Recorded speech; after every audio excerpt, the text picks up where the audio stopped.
This is what happens to cheaters.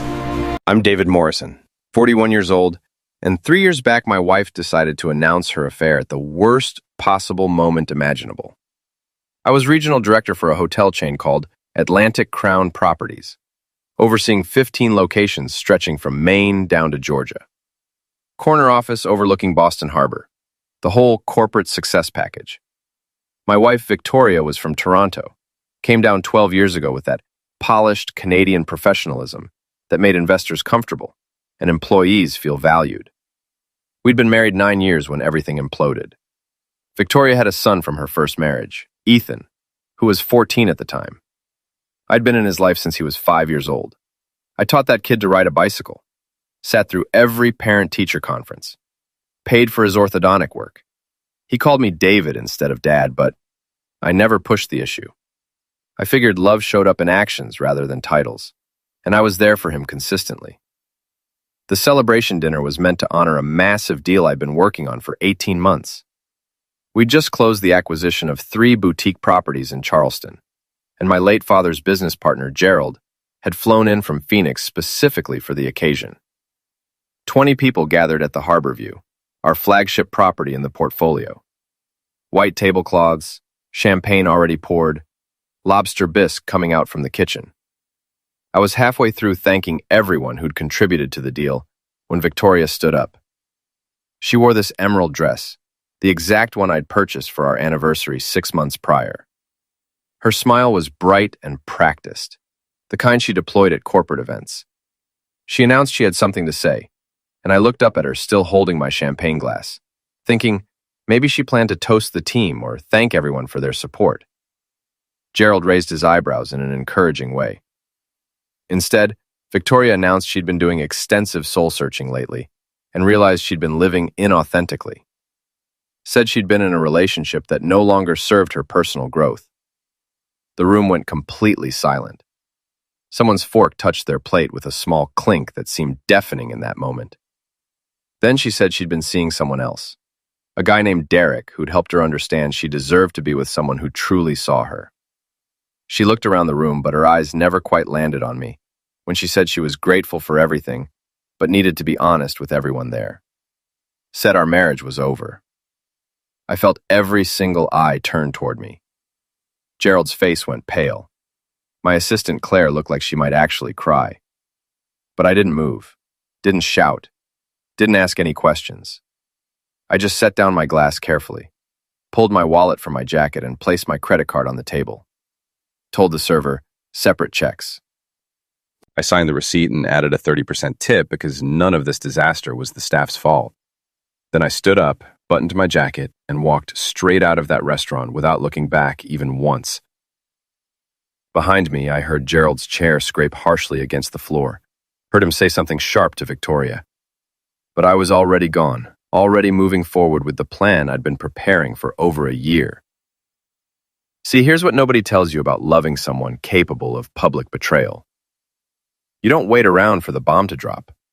You build your bunker first. The storage unit smelled like concrete and old cardboard when I arrived. I'd rented it 14 months earlier under the name David Harrison, paid cash for a full year up front, told the manager I was storing inventory for a side business venture. He didn't ask questions. People rarely do when you show up with several $100s in cash and a story that sounds boring enough to be believable. Inside, I'd stashed everything I needed for this exact moment. A duffel bag containing clothes, toiletries, 2 pairs of work boots, and a laptop with heavily encrypted files. $47,000 in cash pulled from dividend payments on a small, limited liability company my father had established before he died. Victoria didn't know about it, had never asked about my father's estate beyond the hotel properties, never cared about the quarterly paperwork I signed. I changed out of my expensive suit right there in the dim fluorescent light, pulled on jeans and a flannel shirt, laced up the boots, left the Tom Ford jacket hanging on a hook like some shed skin from my previous life. Then I drove my Mercedes to a commuter parking lot off Route 95, locked it up, left the keys in the wheel well, and walked 3 blocks to where I'd parked my backup vehicle 2 weeks earlier. A beat-up 2001 Ford pickup truck, primer gray, registered to David Harrison, paid for in cash from some guy in Quincy who was just happy to see it go. It started on the second try, belched smoke and sounded like it had bronchitis. Absolutely perfect. I stopped at a gas station outside Providence and bought a prepaid flip phone. Made one call to Michael Patterson, my lawyer and the closest thing I had to a brother since our college days. He answered on the third ring, voice thick with sleep, asking what was so important at 1 a.m. I told him it was time. He didn't hesitate, just asked about the documents. I told him to file everything we'd discussed first thing in the morning. He asked if I was absolutely sure because once this started, there'd be no walking it back. I told him I'd never been more certain of anything in my entire life. By dawn, I was checked into a motel in New Hampshire under the name David Harrison. The room had wallpaper from 1987 and a mattress that groaned when I sat on it. The view was a parking lot and a Dunkin' Donuts. I lay on that bed fully clothed, staring at the water-stained ceiling, and thought about Ethan. The kid didn't ask for any of this chaos, didn't ask for his mother to be who she was, didn't ask for me to walk away from his life. But I couldn't stay. Not for him, not for anyone. Because if I stayed, I'd become the kind of man who accepts betrayal just to keep the furniture arrangement intact. Michael sent an encrypted email at 6:23 that morning with a single line stating documents filed. That meant Victoria would find out by noon, maybe sooner if she tried accessing any of our joint accounts. The checking account, the savings, the investment portfolio tied to the hotel management company, all of it locked behind clauses she'd signed 9 years ago and probably never actually read. Our prenuptial agreement, page 17, subsection D, stated that in the event of verified infidelity by either party, all jointly held assets would revert to the non-offending spouse's sole control, pending dissolution proceedings. We'd signed it 2 weeks before the wedding. Victoria had laughed at the time, called it overkill and excessive paranoia, said she'd never cheat. I believed her back then. My father had insisted on it anyway, and I'd followed his advice. I pulled out a manila envelope I'd been carrying in that duffel bag for over a year. It had been in my father's safe deposit box, marked with my name and a date, instructions to open only if necessary. I'd opened it 6 months earlier, the night I'd confirmed what Victoria was actually doing behind my back. Inside was a letter in my father's handwriting, shaky from the illness that eventually eliminated him. He wrote that if I was reading this, then something had gone wrong, either with business or with love. Probably love. Said he'd married my mother when he was 23 and divorced her when he was 30. She'd been beautiful and ambitious, and somewhere along the way forgot they were supposed to be partners instead of competitors. He told me not to let guilt trap me, not to let anyone convince me that staying was noble when leaving was actually survival. Said he knew I was loyal to a fault, but that loyalty without reciprocity was just volunteering to drown. He explained he'd set up a secondary limited liability company under Harrison Industries, with dividends going to an account only I could access. Told me to use it, disappear if I needed to, build something new. Said for God's sake, don't let anyone make me feel weak for choosing myself. The letter was signed simply, Love, Dad. I read it 3 times that morning, then folded it carefully and put it back in the envelope. My father had somehow known this day would eventually come. My burner email started getting forwarded notifications. The old iPhone was dead by now, drowned under the faucet back at the house. But I'd set up automatic forwarding before I left.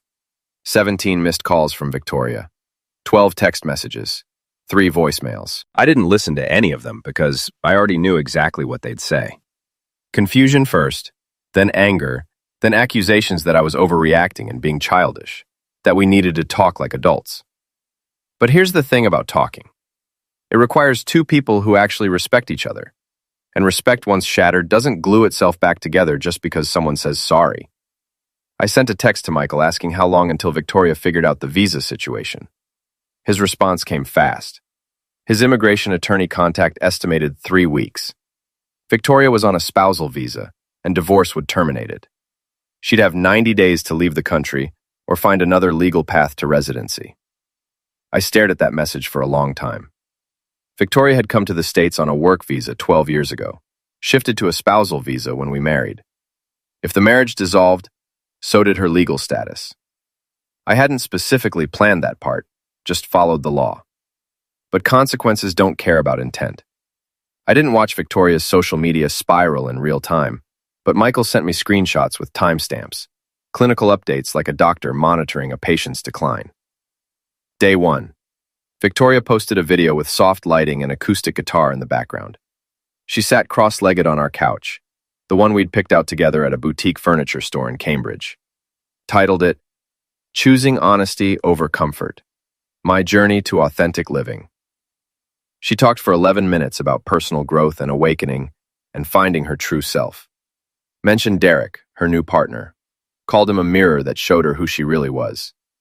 Never once said the word affair or betrayal, just framed the entire situation as self-discovery and evolution. The comments were mixed. Some of her wellness influencer friends cheered her on, called it brave and radical honesty. But others, people who knew me and had been at that dinner, they weren't buying it. One comment stood out saying, "You humiliated your husband in public and called it growth. That's not brave, that's cruel." Day 3.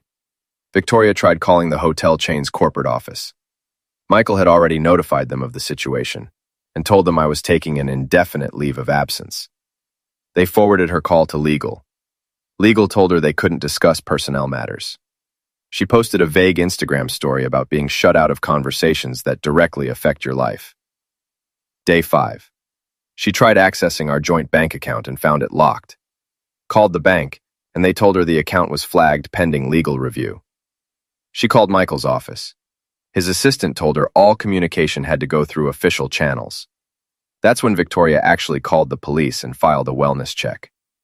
I was sitting in a diner in Vermont, eating a turkey sandwich and reading a book about woodworking when Michael called. Said Victoria had filed a wellness check, told the cops I'd disappeared and she was worried I might hurt myself. The police found my Mercedes at the commuter lot, ran the plates, saw no red flags. Called Michael because I'd listed him as my attorney of record.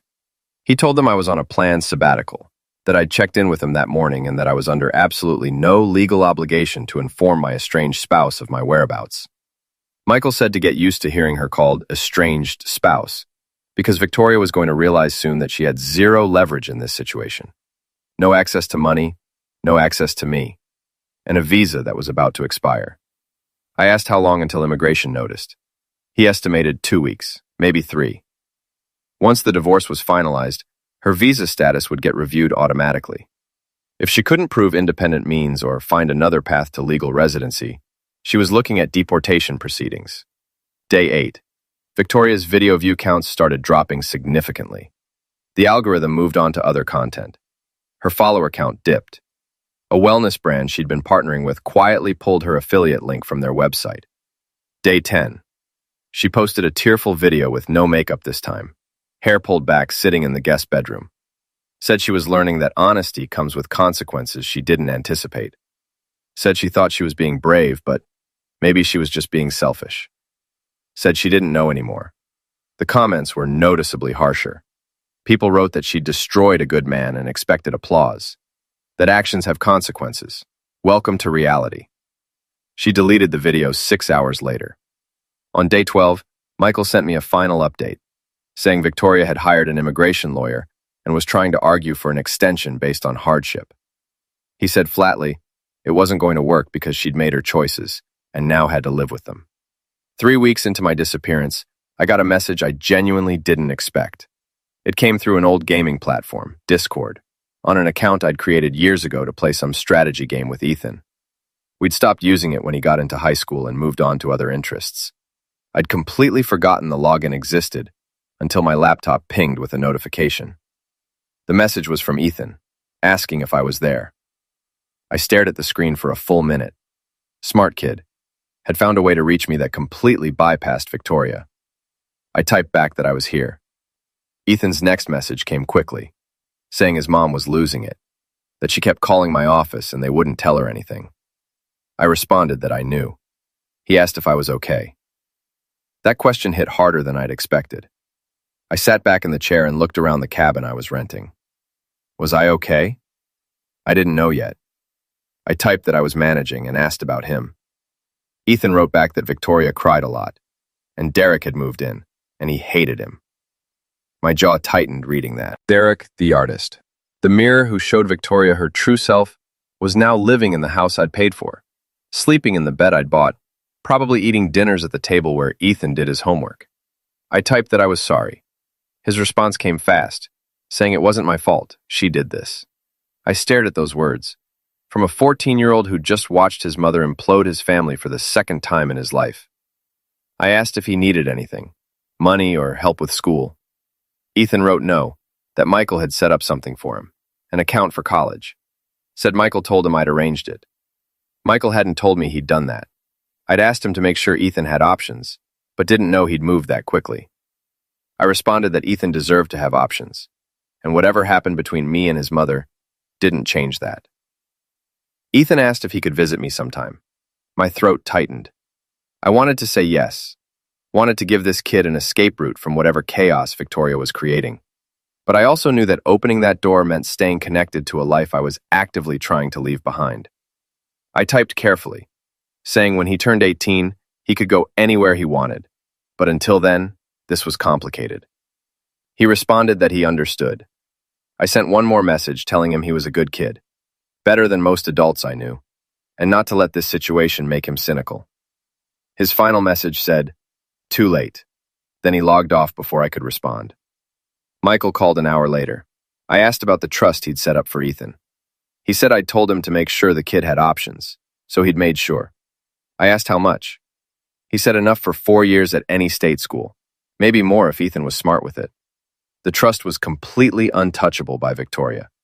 Ethan would get it when he turned 18, or earlier if he needed it for verified educational expenses. I thanked him quietly.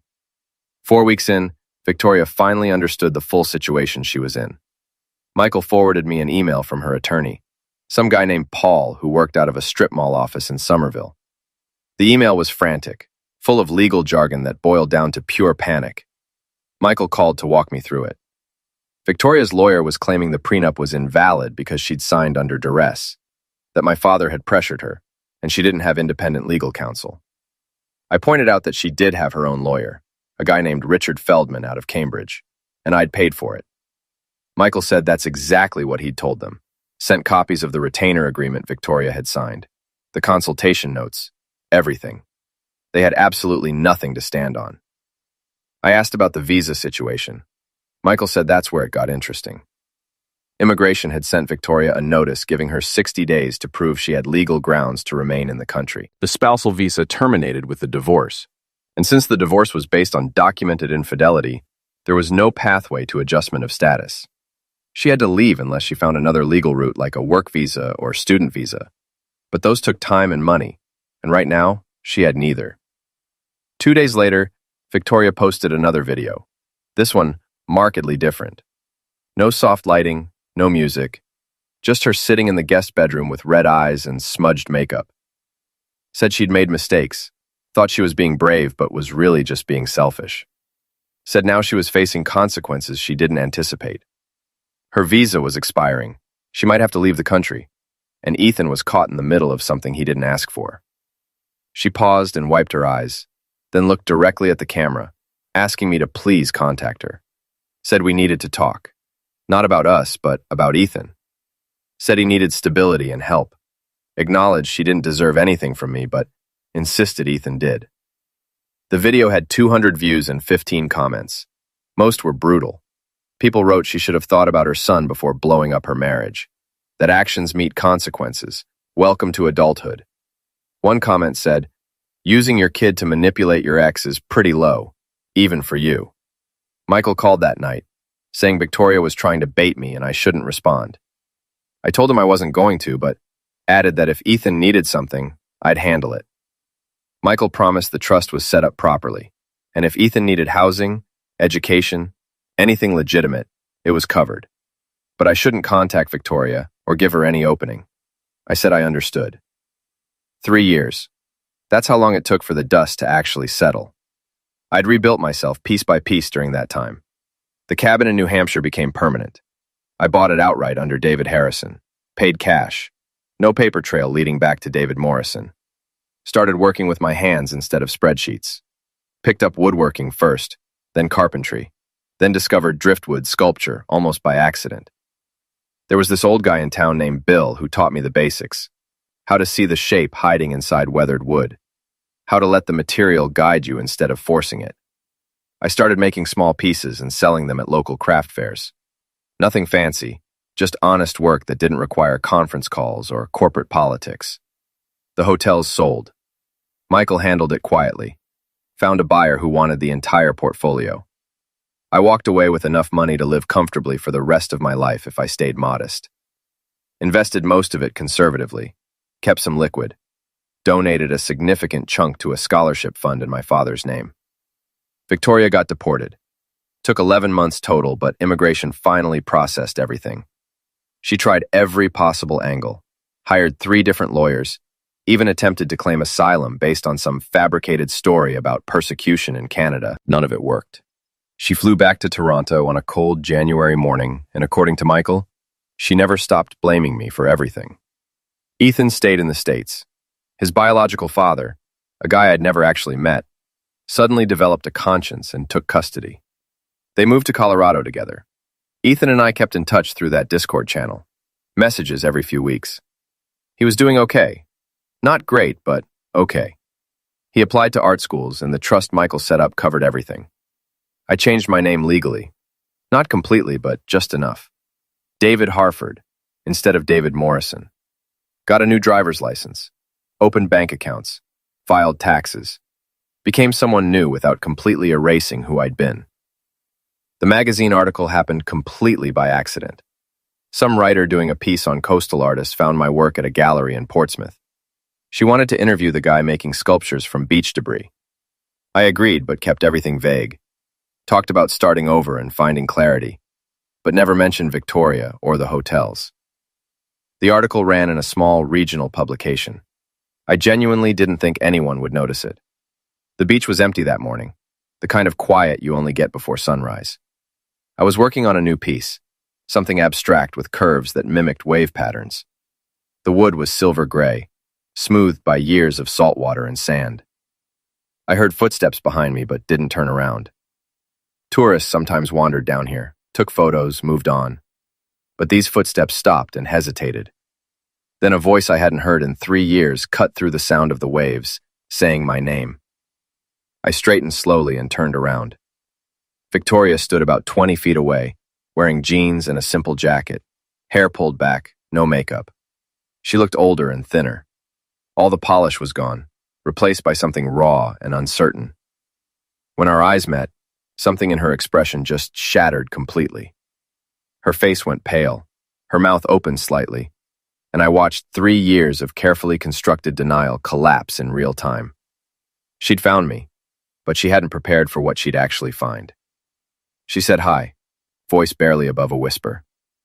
I didn't respond immediately, just looked at her. This woman who'd once been my wife, who'd blown up my life in front of everyone I knew, who'd spent 3 years probably imagining this exact moment.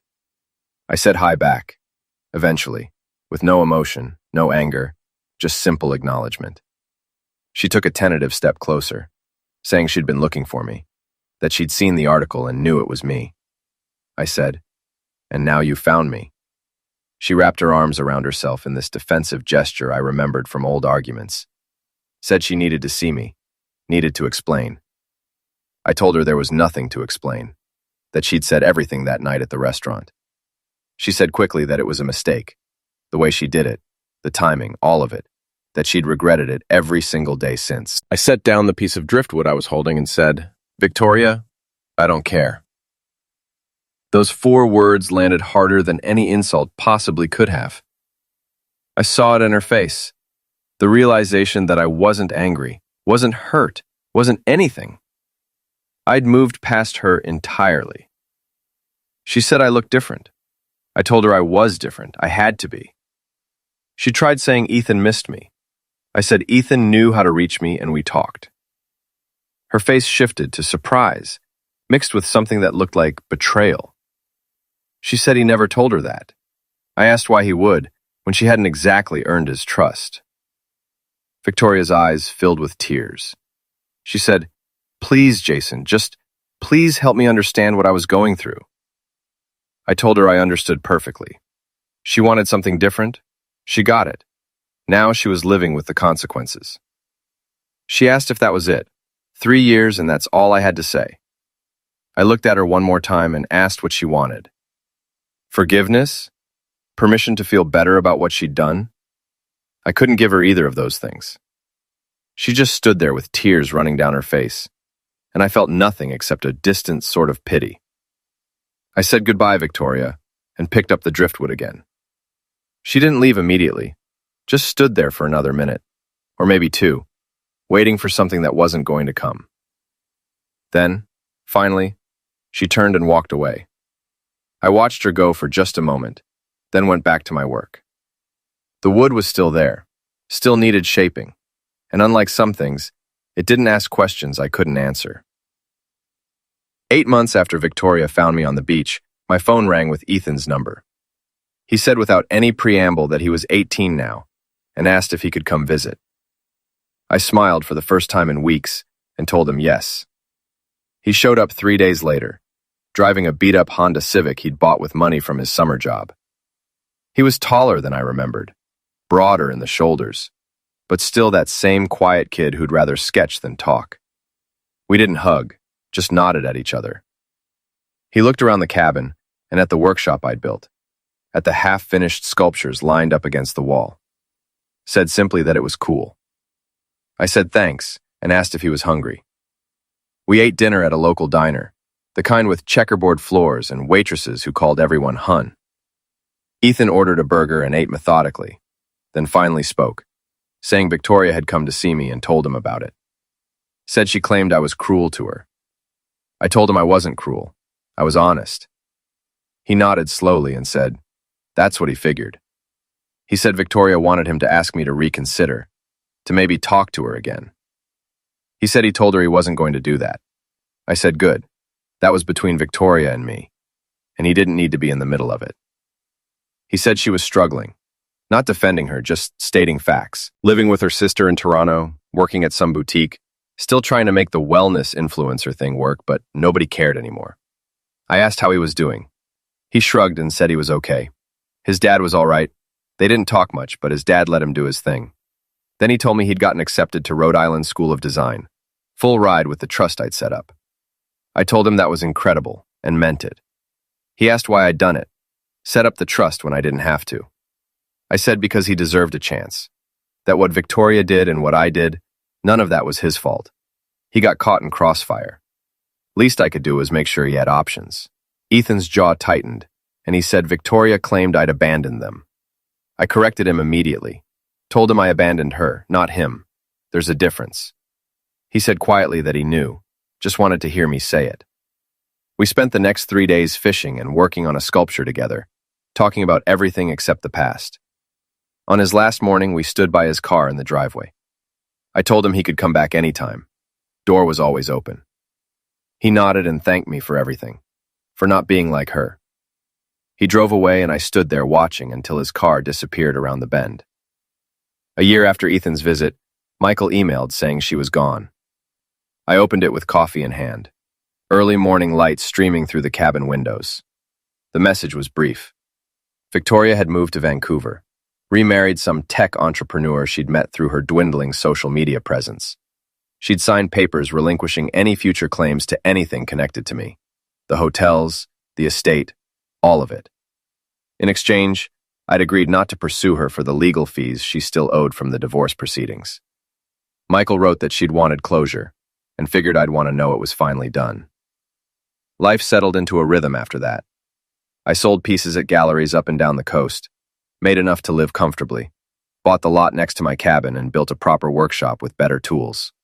Started teaching woodworking to teenagers through a local community center, and turned out I was decent at it. Ethan visited twice a year, always unannounced but always welcome. He graduated from RISD with honors, got a job at a design firm in Providence. Still quiet and thoughtful, but confident now in ways he hadn't been at 14. One afternoon, while we were working on a commission piece together, he asked the question I'd been expecting for years. Asked if I regretted it, walking away like I did. I thought about it honestly, and told him no. I regretted that it had to happen, and regretted that he got hurt, but I didn't regret leaving. Staying would have destroyed me. He nodded with understanding in his eyes. Said Victoria asked about me sometimes. Wanted to know if I was happy. I asked what he told her. He said he told her I was building things, that I was good at it, but didn't tell her anything else because it was none of her business. 18 months later, I met someone. A teacher from the community center. A woman named Grace who taught pottery and had a laugh that reminded me what joy sounded like. We took things slow. No rushing, no promises I couldn't keep. She knew my history, knew I'd been burned, never pushed for more than I could give. Grace met Ethan during one of his visits, and they connected immediately, talking about art and technique and color theory while I made dinner. Watching them interact, I felt something I hadn't felt in years: contentment. That night after Ethan left and Grace went home, I sat on the porch with a beer and looked at the stars. Thought about the man I'd been 5 years ago, standing in that restaurant, watching his wife detonate his life in front of everyone. Thought about the man I'd become, the one who learned that sometimes the only way forward is to burn the bridges behind you completely. Some people say revenge is about making someone pay, but that's not what this was. This was about refusing to let someone else's choices define my worth, about walking away with my dignity intact and building something better from the wreckage. Victoria got her awakening with Derek and whoever came next. That was her journey. I got mine too, just took a different path. Standing there under those stars, beer in hand, workshop full of unfinished projects, phone showing a text from Ethan about his promotion, I realized something important. I'd won. Not because she lost, but because I'd become someone I could actually respect. And in the end, that's the only victory that matters.